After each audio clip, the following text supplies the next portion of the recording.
The former UKIP leader lashed out over Twitter after the EU agreed talks could move on to the second phase but not without a long wait. Leaders say additional guidelines need to be adopted at a future summit next March before trade is discussed, despite Mrs May having faced a race against time to agree on withdrawal terms for this month's summit. And he said it was no wonder the Prime Minister had received such a rapturous reception when she had dinner with EU leaders yesterday. Getty Nigel Farage is furious.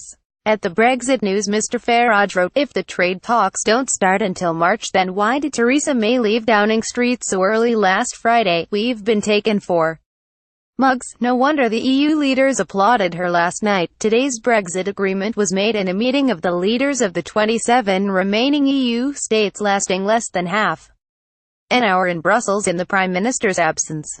Getty Angela Merkel and Emmanuel Macron guidelines agreed at the European Council summit revealed that the EU expects Britain to remain under the jurisdiction of the European Court of Justice and permit freedom of movement during a transition period expected to last 2 years after the official date of Brexit in March 2019. European Council President Donald Tusk announced the decision on Twitter, saying EU leaders agree to move on to the second phase of Brexit talks.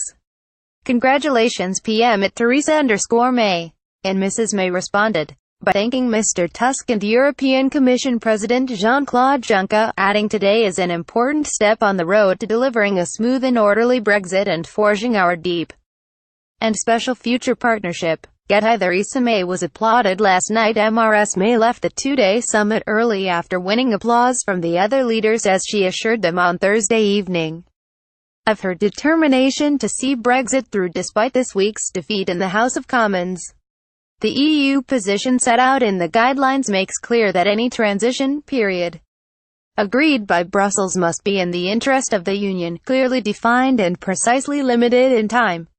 Under the proposals, the UK will be required to follow the EU rulebook in its entirety, including laws adopted during the transition period, while playing no part in the decision-making processes of the European institutions. EU leaders met up at the summit and the guidelines make clear that Britain will be expected to observe the single market's 4 freedoms of movement of goods, services, people and capital during the period, expected to begin on March 29, 2019. Labour MP Chuka Umunna, on behalf of the Open Britain campaign for close ties with the EU, said ministers are now being confronted with the sheer complexity and monumental costs of Brexit, and are ill-prepared and have insufficient time.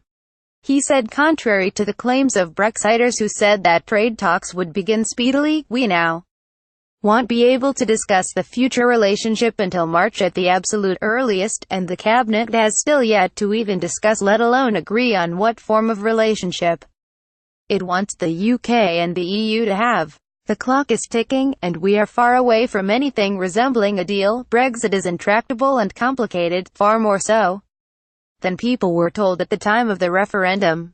Voters have the right to keep an open mind about whether this is really the best future for our country.